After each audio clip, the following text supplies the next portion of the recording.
ప్రియులైన మీ అందరికీ మన ప్రభు మన రక్షకుడైన యేసుక్రీస్తు ప్రభుల వారి పరిశుద్ధమైన నామంలో నా యొక్క హృదయపూర్వక శుభాభివందనాలు తెలియజేస్తున్నాను. ప్రియమైన దేవుని వర్లరా, ఈరోజు ఒక విలువైనటువంటి సందర్భాన్ని దేవుని యొక్క వాక్యంలో నుండి మనం నేర్చుకుందాం. ప్రియమైన దేవుని వర్లరా, ఈరోజు నిజమైన గ్రంథము నిజమైన దేవుడు అనే విషయాన్ని మనము కొన్ని సంగతుల ఆధారంగా మనము దేవుని యొక్క వాక్యంలో నుండి ఆలోచించేద్దాం. ప్రియమైన దేవుని వర్లారా, ఈరోజు ప్రపంచంలో సుమారుగా 800 కోట్ల మంది ప్రజలు, 4200 మతాలు, అదేవిధంగా కోట్ల మంది దేవుళ్ళు కలిగి ఈ ప్రపంచము నిండుకొని ఉంది. ఇలాంటి పరిస్థితుల్లో నిజమైన గ్రంథము ఏది, నిజమైన దేవుడు ఎవరు అని ఒకంత మనము ఆలోచన చేయగలిగితే, ప్రియమైన దేవుని వర్లరా, ప్రపంచంలో అనేకమైనటువంటి మతాలు మనం చూసాం. 4200 మతాలు సుమారుగా. ఆ మతాలకు ఎన్నో గ్రంథాలు మనం చూస్తాం. అయితే ఈ గ్రంథాలు అన్నీ కూడా ఒక గ్రంథము బోధించిన దానికి మరొక గ్రంథము విరుద్ధంగా మనకి కనిపిస్తూ ఉంటుంది. ఉదాహరణకి మనము ఆలోచన చేయగలిగితే, ఒక గ్రంథము బహుదేవతారాధన గురించి చెప్తుంది. అయితే మరొక గ్రంథము ఒకే దేవుడి గురించి మనకి చెబుతూ ఉంటుంది. అంటే ఈ గ్రంథాలన్నింటినీ కూడా ఒకే దేవుడు రాయించలేదు అని మనం గుర్తుపెట్టుకోవాలి. కానీ ఆయా మత గ్రంథాల వారు మా గ్రంథమే దేవుడు రాయించాడు అని చెప్పుకుంటారు.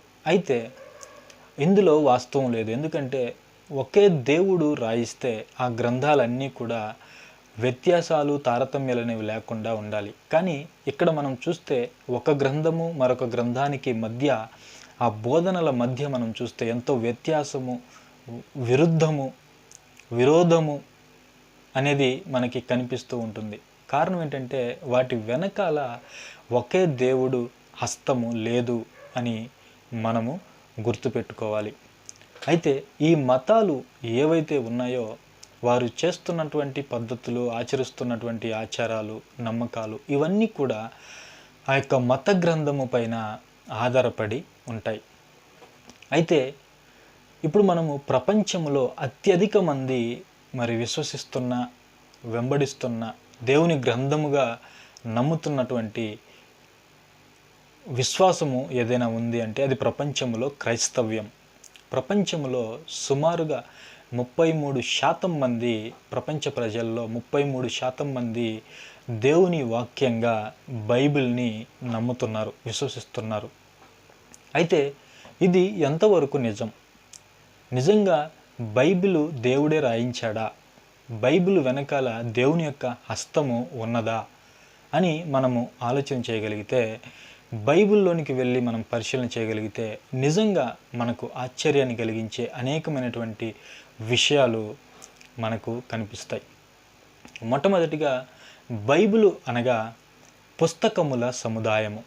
అంటే అనేకమైనటువంటి పుస్తకాలు కలిగి ఉన్నది. ఎందుకంటే బైబిల్లో 66 పుస్తకాలు కలిగి ఉన్నది. అందుకే బైబిలు అనే పేరు పెట్టడం జరిగింది. దాని అర్థం ఏంటంటే పుస్తకముల సముదాయం. ఎందుకంటే బైబిల్లో 66 పుస్తకాలు మనకు కనిపిస్తాయి. ఇక బైబిల్లో రాయబడినటువంటి రహస్యాలు మనం ఆలోచన చేయగలిగితే, శాస్త్రము అనేది పుట్టకముందే, శాస్త్రానికంటే అతీతంగా పరిశోధనలు లేకముందే అనేకమైనటువంటి విజ్ఞానంతో కూడుకున్నటువంటి సంగతులు బైబిలు 1000 సంవత్సరాలకు పూర్వమే చెప్పటం జరిగింది. అందులో ఈరోజు మనం కొన్ని చూద్దాం. మొదటిగా భూమి శూన్యములో వేలాడుతుంది. ఐగుప్తీయులు భూమి 4 స్తంభాల మీద నిలబడి ఉంది అని చెప్పారు. గ్రీకులు అట్లాస్ అనే దేవుడు భూమిని తన భుజాల మీద మోస్తున్నాడు అని చెప్పారు. ఇలా ప్రతి మతములో ఏదో ఒక విధంగా భూమిని ఎవరో మోస్తున్నట్టుగా, ఏదో ఒక దాని మీద నిలబడి ఉన్నట్టుగా అనేక మత గ్రంథాలు బోధిస్తాయి. అయితే ఇవన్నీ కూడా పచ్చి అబద్ధాలు అని శాస్త్రవేత్తలు ఈ మధ్యకాలంలో ఉపగ్రహాలను ఆకాశంలోనికి పంపి నిరూపించారు. అయితే ఈ శాస్త్రవేత్తలు నిరూపించకముందే బైబిలు సుమారు 3600 సంవత్సరములకు పూర్వమే అంటే క్రీస్తుకు పూర్వం 1600 సంవత్సరములు. ఇప్పటి నుండి మనం లెక్క వేస్తే 3600 సంవత్సరాలకు పూర్వము యోబు అనే గ్రంథములో 26వ అధ్యాయము 7వ వచనములో దేవుడు భూమిని శూన్యమండలము పైన వ్రేలాడదీశాను అనే మాట మనకి కనిపిస్తుంది. నిజంగా ఎంత ఆశ్చర్యమో ఒక్కసారి మీరు ఆలోచన చేయండి. క్రీస్తుకు పూర్వము 1600 సంవత్సరములు, శాస్త్రమే లేనప్పుడు, పరిశోధనలే లేనప్పుడు, విజ్ఞానము అభివృద్ధి కానప్పుడు దేవుడు చెప్పినటువంటి సత్యము, శూన్యమండలము పైన దేవుడు భూమిని వ్రేలాడదీశాను. రెండవదిగా మనము చూడగలిగితే భూమి గోళాకారంగా ఉంది. 15వ శతాబ్దములో క్రిస్టఫర్ కొలంబస్ అనే శాస్త్రవేత్త భూమి గోళాకారంగా ఉంది అని చెప్పాడు. అతను చెప్పకముందు అందరూ కూడా భూమి బల్లపరుపుగా ఉంది అని నమ్మేవారు. భూమి మీద నడుచుకుంటూ చివరి వరకు వెళితే లోయలో పడిపోతారు అని నమ్మేవారు. అయితే ఈ క్రిస్టఫర్ కొలంబస్ 15వ శతాబ్దంలో అతను ఏమని చెప్పాడంటే భూమి గోళాకారంగా ఉంది అని నిరూపించి భూమి బల్లపరుపుగా ఉంది అనే నమ్మకానికి ముగింపు పలికాడు. మరి ఈ విషయము బైబిల్లో ఎక్కడ రాయబడిందంటే అదే యోబు గ్రంథము. క్రీస్తుకు పూర్వము 1600 సంవత్సరములు, ఇప్పటి నుండి లెక్క వేస్తే 3600 సంవత్సరములకు పూర్వము అదే యోబు గ్రంథము 37వ అధ్యాయము 12వ వచనములో దేవుని వలన నడిపింపబడినవై మానవులకు నివాసయోగ్యమైన భూగోళము అనే మాట రాయబడి ఉంది. అలాగే యెషయా గ్రంథము 40వ అధ్యాయము 22వ వచనం మనం చూడగలిగితే ఒకడు గుడారము వేసినట్టు దేవుడు భూమిని విశాలపరిచెను అనే మాట మనకి కనిపిస్తుంది. నిజంగా ఈ మాటలు మనం చదువుతున్నప్పుడు 3600 సంవత్సరాల క్రితమే శాస్త్రవేత్తలు నిన్నగాక మొన్న చెప్పారు. అయితే వారికంటే పూర్వం ఎన్నో వేల సంవత్సరాల క్రితమే, ఎన్నో వందల సంవత్సరాల క్రితమే దేవుడు తన గ్రంథములో రాయించాడు. మరొక విషయాన్ని మనము ఆలోచన చేయగలిగితే లెక్కింపలేనన్ని నక్షత్రాలు. మూడవదిగా లెక్కింపలేనన్ని నక్షత్రాలు. క్రీస్తుకు పూర్వము 150వ సంవత్సరంలో హైపర్క్రస్ అనే ఒక వ్యక్తి ఆకాశములో 120 నక్షత్రాలు ఉన్నాయి అని చెప్పాడు. తర్వాత టాలమీ అనే శాస్త్రవేత్త కూడా ఆకాశంలో 1026 నక్షత్రాలు ఉన్నాయి అని చెప్పటం జరిగింది. అయితే గలీలియో అనే శాస్త్రవేత్త వచ్చిన తర్వాత అతడు హబుల్ టెలిస్కోప్ కనుగొన్నాడు. ఆకాశ నక్షత్రాన్ని కనుగొని ఆకాశంలోనికి పరిశోధన చేసి ఆకాశంలో ఉన్నటువంటి నక్షత్రాలని కనుగొన్నాడు. అతను చెప్పింది ఏంటంటే కోట్ల కొలది నక్షత్రాలు ఉన్నాయి, వాటిని మనిషి లెక్కింపలేడు అని చెప్పారు. అందుకే ఈరోజు శాస్త్రవేత్తలు ఆకాశంలో ఉన్నటువంటి నక్షత్రాలని లెక్కించలేక నక్షత్ర మండలాలుగా విభజించుకున్నారు.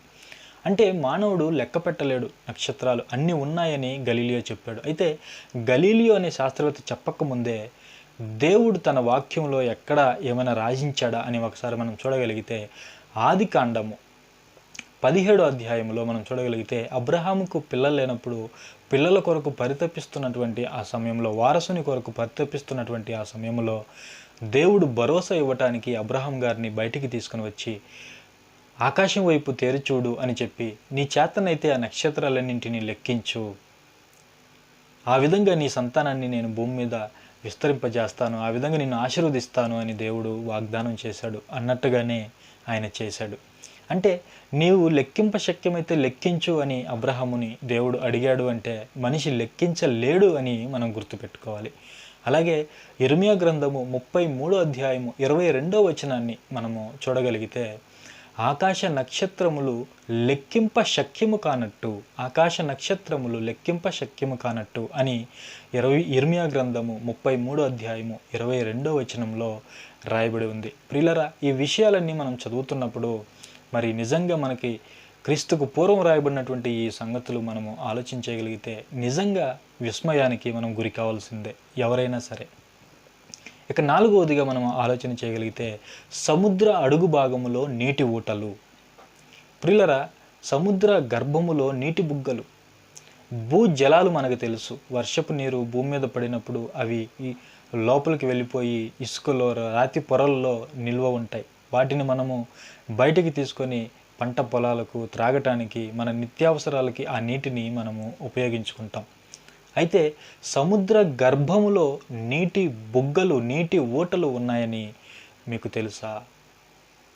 ప్రియులారా, ఇక్కడ మనము దేవుడు ఈ విషయాన్ని ఎప్పుడు చెప్పాడో మనం ఆలోచించగలిగితే యోబు గ్రంథము 38వ అధ్యాయము 16వ వచనంలో, అదే యోబు గ్రంథము 3600 సంవత్సరములకు పూర్వం రాయబడింది.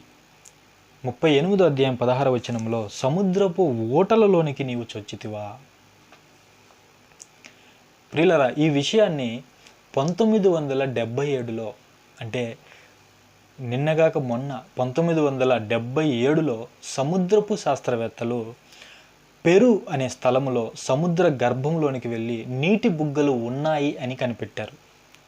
ఎప్పుడు చెప్పారంటే 1977లో సముద్రపు శాస్త్రవేత్తలు పెరు అనే స్థలములో సముద్ర గర్భంలోనికి వెళ్ళి అక్కడ నీటి బుగ్గలు ఉన్నాయని చెప్పారు. అయితే దేవుడు ఈ మాట రాసించింది 3600 సంవత్సరముల క్రితం. సముద్రపు ఓటల్లోనికి నీవు చొచ్చితివా. ప్రియులారా, ఎంత గొప్ప సంగతులు మనం వింటున్నామో ఆలోచన చేయండి. ఇక 5వదిగా మరొక గొప్ప సత్యాన్ని మనం ఆలోచించగలిగితే, వారానికి 7 రోజులు. ప్రియులారా, వారానికి 7 రోజులు.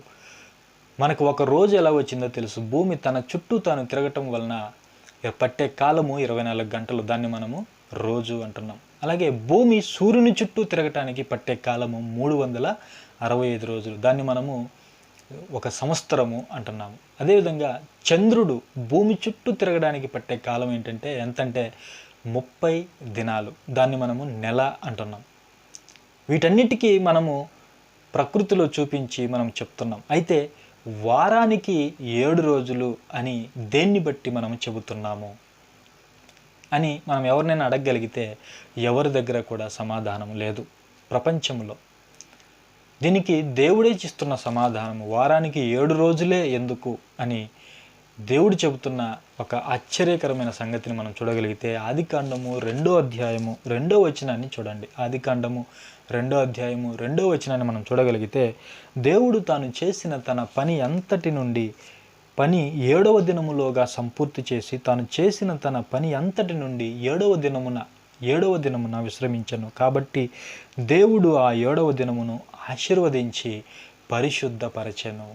అంటే ప్రియులరా, దేవుడు 6 దినాల్లో సృష్టిని పూర్తి చేసి 7వ దినమున ఆయన విశ్రమించాడు. వారానికి 7 రోజులని మనకి ఎందుకు వచ్చిందంటే దేవుడు 7వ రోజున విశ్రమించాడు కనుక ఆ దినాన్ని పరిశుద్ధపరిచాడు. ఆ తర్వాత కాలంలో ఇశ్రాయేలీయులకు దాన్ని 10 ఆజ్ఞల్లో ఒక ఆజ్ఞగా ఇచ్చాడు. అయితే అది క్రైస్తవులుగా ఈరోజు మనకు సంబంధించినది కాదు. అది ఇశ్రాయేలీయులకు దేవుడు ఇచ్చాడు. ఏది ఏమైనప్పటికీ ప్రియమైన దేవుని వారలారా, దేవుడు ఇక్కడ స్పష్టంగా ఇస్తున్నటువంటి వివరణ, దేవుడు 6 దినాల్లో సృష్టిని చేసి 7వ దినమున ఆయన విశ్రమించాడు. అందుకే మనం వారానికి 7 రోజులు మనం లెక్క పెడుతున్నాం. ప్రియులరా, ఇలా మనం ఆలోచన చేయగలిగితే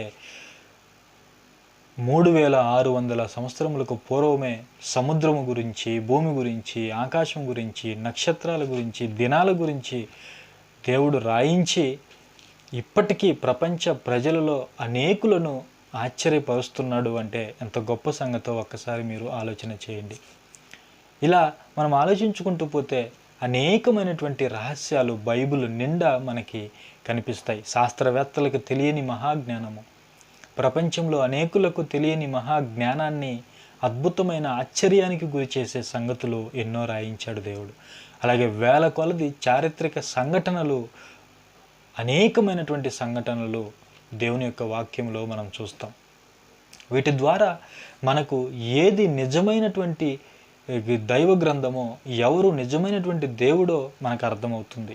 ఈ విషయాలన్నీ రాయించటం ద్వారా బైబిలే నిజమైన గ్రంథమని, బైబిల్లో రాయబడిన దేవుడే నిజమైన దేవుడని ఆయన మనకి తెలియపరుస్తున్నాడు. ఆయనే మనలను, ఈ సృష్టిని కలిగించాడు అని మనకి అర్థమవుతుంది. కనుక ప్రియులరా, ఈ విషయాలన్నీ మనం ఆలోచన చేయగలిగితే బైబిలు నిజమైన దైవ గ్రంథమని, బైబిల్లో ఉన్న దేవుడు నిజమైన దేవుడు అని మనకి అర్థమవుతుంది. అయితే ఈరోజు ప్రపంచంలో అనేక మత గ్రంథాలు అవాస్తవాలను, కట్టుకథలను బోధిస్తూ ప్రపంచ ప్రజలను దేవునికి దూరం చేస్తున్నారు. అయితే ప్రియులరా, వాస్తవాన్ని మనము గ్రహించగలిగితే, ఈ సత్యాలన్నీ మనము గ్రహించిన తర్వాత, తెలుసుకున్న తర్వాత బైబిలే నిజమైన గ్రంథమని, ఆ బైబిల్లో ఉన్న దేవుడే నిజమైన దేవుడని, ఆయనే మనలను ఈ సృష్టిని కలిగించాడు అని మనకు అర్థమవుతుంది. కనుక మనము సృష్టించింది దేవుడు కాదు, మనలను సృష్టించింది దేవుడు. మనము మోసేది దేవుడు కాదు, మనలను తల్లిలాగా మోసేది దేవుడు. మనము అభిషేకించేది దేవుడు కాదు, మనలను అభిషేకించేది దేవుడు. మనము పగులగొట్టి ఒక రూపాన్ని ఇచ్చేది దేవుడు కాదు, తన ప్రాణం పెట్టి మనలను నిర్మించేదే దేవుడు. ఆ దేవుడు ఎవరు అని మనం ఆలోచన చేయగలిగితే 2000 సంవత్సరముల క్రితం మానవ శరీరాన్ని ధరించుకొని ప్రపంచ మనుషులందరి పాప ప్రాయచిత్తముకై తన ప్రాణాన్ని అర్పించి తన రక్తాన్ని ధారపోసిన యేసుక్రీస్తు ప్రభు అని మనకి బైబిల్ చాలా స్పష్టంగా మనకి ఘోషిస్తూ ఉంది, చెబుతూ ఉంది.